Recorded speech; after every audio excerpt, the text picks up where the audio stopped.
Hello student, last lecture में हम वर्ग समतलीय संकुलों में ज्यामितीय समावता पढ़ रहे थे। हमने उसका एक प्रकार पढ़ भी लिया था, यानी कि एक एग्जाम्पल में उसका प्रकार देख लिया था। अब हम दूसरे एग्जाम्पल या फिर दूसरे प्रकार के संकुल यौगिकों में देखते हैं कि किस प्रकार से ज्यामितीय समावता होती है। तो दूसरा संकुल है MA2BC प्रकार के संकुल में, यानी कि इनमें दो लिगेंड तो होंगे समान और दो लिगेंड होंगे असमान। इस प्रकार के संकुलों में ज्यामितीय समावता किस प्रकार होगी? तो इस प्रकार के संकुलों में भी दो समान लिगेंड यदि इस प्रकार के संकुलों में भी दो समान लिगेंड यदि 1-2 या 2-3 या 3-4 या 4-1 स्थिति पर पाए जाते हैं तो उससे समावयवी का निर्माण होता है। लेकिन यदि समान लिगेंड 1-3 2-4 स्थिति पर पाए जाएं तो ट्रांस समावयवी का निर्माण होता है, जैसे कि हमने A2B2 प्रकार के संकुलों में देखा था। तो देखते हैं किस प्रकार से होते हैं इसमें।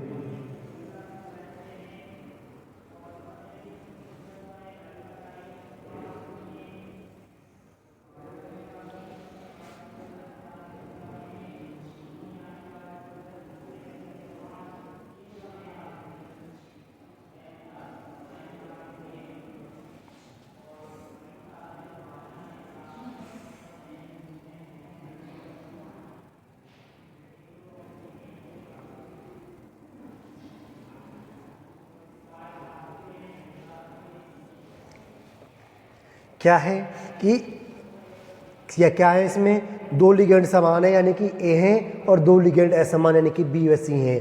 एक बार हम 1 व 2 स्थिति पर A को रख देते हैं, समान लिगेंड रख दिए, और 3 व 4 पर हमने असमान रख दिए। ठीक है,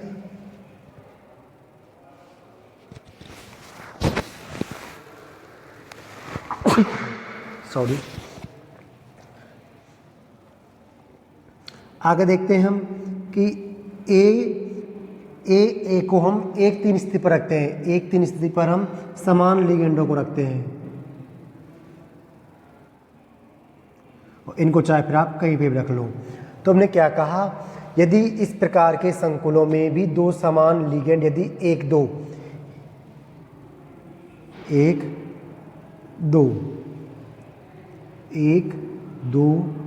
और 3 यदि समान लिगेंड 1-2 या 2-3 या 3-4 या 4-1 स्थिति पर पाए जाएं तो उससे समावयवी का निर्माण होगा।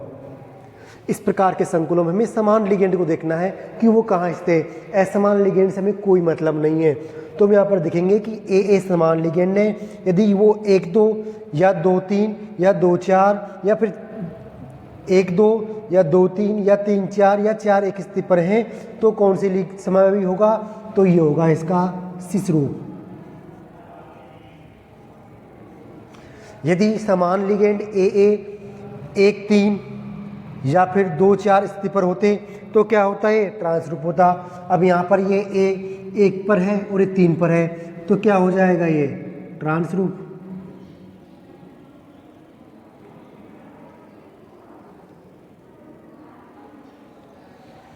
तो अब इसका एक क्वेश्चन दिया हुआ है, उसे देखिए।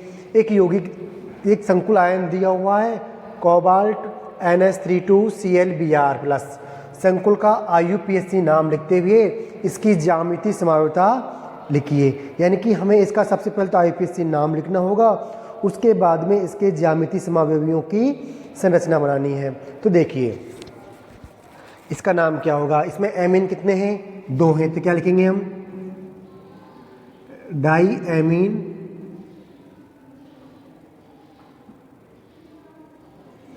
उसके बाद अगला लिगेंड क्लोरो आएगा, ब्रोमो आएगा। बी पहले आता है, सी पहले आता है, पहले बी आता है तो क्या आएगा? Bromo. Diamine bromo chloro. इसके बाद में क्या आएगा? इसके बाद में धातु आयन आ जाएगा, उसका नाम क्या है? कोबाल्ट। इसके बाद लिखनी होती है हमें इसकी ऑक्सीकरण अवस्था, जो कि 3 है, +3 तो 3rd लिख देंगे यहाँ पर। और चूंकि ये आयन है तो इसके आगे हम आयन लगा देंगे।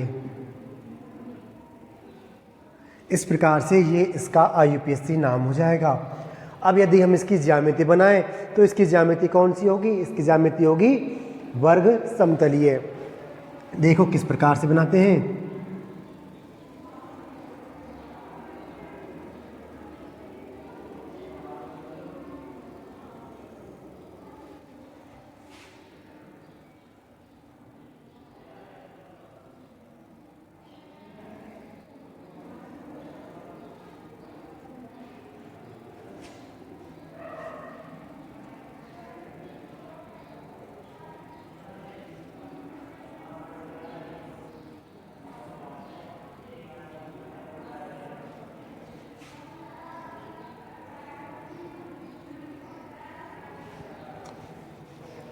देखो एक बार हम समान लिगेंडों को 1-2 स्थिति पर लगते हैं, NH3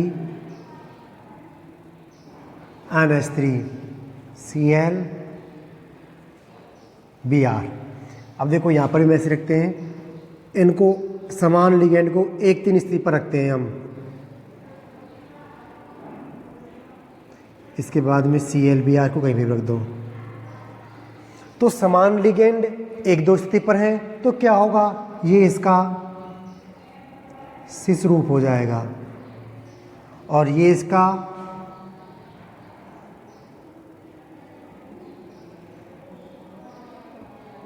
ट्रांस रूप हो जाएगा। तो इस प्रकार से इस प्रकार के संकुलों में MA2BC प्रकार के संकुलों में 2 ज्यामितीय समावयवी होते हैं, एक तो ट्रांस और एक सिस। किस प्रकार से होते हैं वो हमने समझ लिया। अब देखते हैं हम इसका अगले प्रकार के संकुलों में। देखो अगला देखते हैं, इसमें क्या है? MABCD प्रकार के संकुलों में। अब जो MABCD प्रकार के संकुल हैं उनमें 3 ज्यामितीय समावयवी पाए जाते हैं। अब इनमें इस प्रकार के संकुलों में 3 समावयवियों का निर्माण होता है, जिनमें 2 सिस रूप व एक ट्रांस रूप होता है। काफ़ी जगह इसको 2 सिस रूप बोल दिया जाता है और काफ़ी जगह तीनों को ही ट्रांस बोल दिया जाता है। तो अलग अलग बुक में अलग अलग तरीके से दिया हुआ है, हमने यहाँ पर 2 सिस व एक ट्रांस रूप लिख दिया है। इस प्रकार के यौगिकों में एक लिगेंड को स्थिर रखकर बाकी 3 लिगेंडों को क्रमानुसार घुमाते हैं। देखिए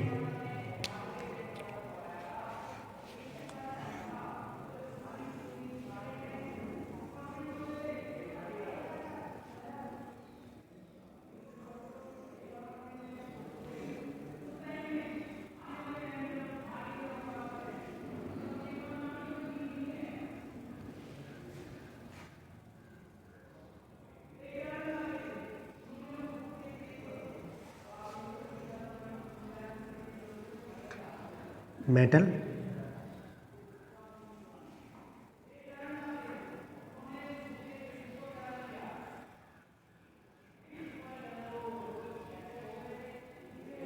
अब देखिए हमें इससे 4 लिगेंड जोड़ने, 4 लिगेंड अलग अलग प्रकार के हैं, A, B, C और D। कैसे? A, B, C और D। हमें सबसे पहले क्या करना है? इस A को स्थिर रखना है। इस A को स्थिर रख के हमें सबसे पहले इस B को परिवर्तित करना है, ठीक है। उसके बाद में C को और उसके बाद में D को। तो देखिए A, हमने B को परिवर्तित किया, यहाँ पर B की जगह C कर दिया, C की जगह B कर दिया और यहाँ पर D कर दिया, ठीक है। अगला देखते हैं हम। अगले में हमने क्या किया? देखो यहाँ पर हमने B को भी चेंज कर दिया, C को भी चेंज कर दिया और हमें चेंज क्या करना है? D चेंज करना है। तो देखो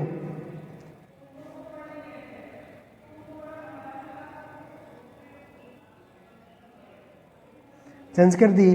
तो इस प्रकार से हम इनको चेंज कर सकते हैं क्रमानुसार। देखिए इसको इससे चेंज किया, इसको इससे चेंज किया, हमें ये चेंज एक सीक्वेंस में करना है।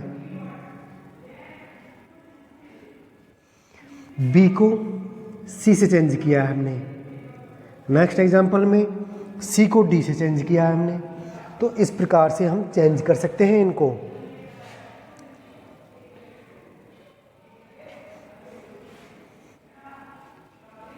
अब देखो इनमें से कौन सिस होगा और कौन ट्रांस होगा। तो काफ़ी सारी बुक ऐसी है जिनमें कहा इनको ना तो सिस कहा गया है या ट्रांस कहा गया है, ये सिर्फ ये कहा गया है कि इसके 3 समावेश पाए जाते हैं। कुछ बुक में इन 2 को सिस लिगेंड कहा गया है। क्या? सिस लिगेंड। इन दोनों को सिस समावेवी कहा गया है, सिस रूप कहा गया है, और इसको कहा गया है ट्रांस रूप।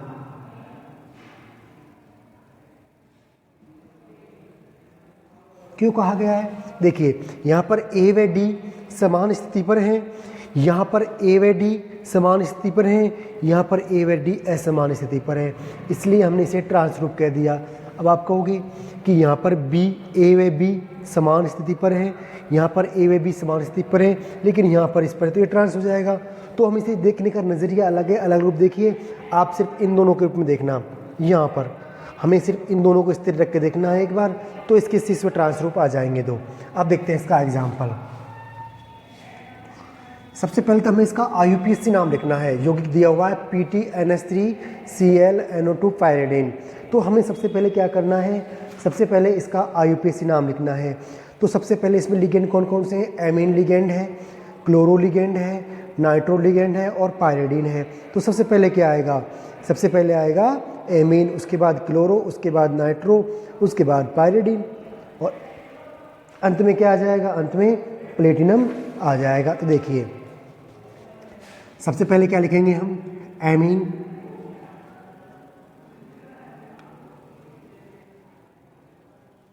एमीन के बाद कौन सा आएगा? Chloro, nitro, pyridine. तो क्या आएगा?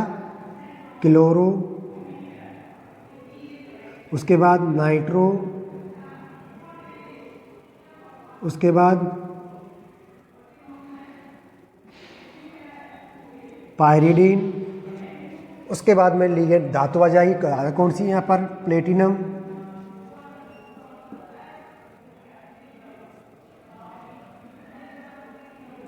ऑक्सीकरण अवस्था सेकंड है तो प्लेटिनम सेकंड लिख देंगे। तो ये तो इस लिगेंड का नाम हो जाएगा। अब हमें इसके 3 समावेश बनाते हैं, तो इस 3 समावेश देखिए।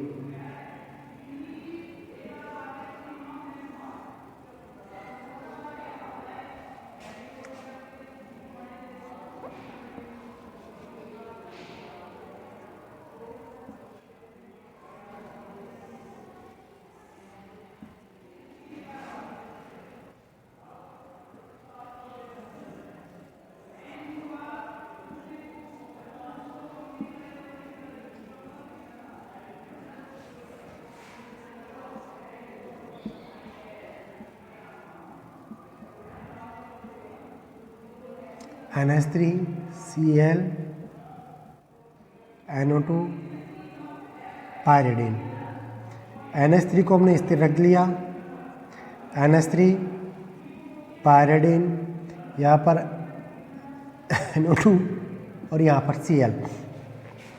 फिर हमने वही किया, NH3 को स्थिर रखा, यहाँ पर हमने क्या लिख दिया?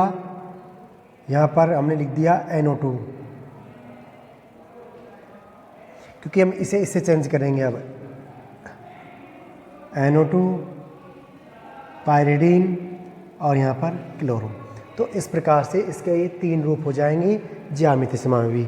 तो इस प्रकार से हम देख सकते हैं कि किसी भी यौगिक का हम संकुल रूप, किसी भी संकुल के लिए हम ज्यामितीय समावेशी इस प्रकार से बना सकते हैं। तो आगे इसके 1-2 प्रकार और हैं, वो देखेंगे हम नेक्स्ट क्लास में। इसमें हमने अभी इतना देखा तो वो काफ़ी है। अगली क्लास में हम और देखेंगे, इनके 1-2 रूप और हैं, उनको भी हम अगली क्लास में देख लेंगे। तो इस लेक्चर के लिए इतना ही। Thank you.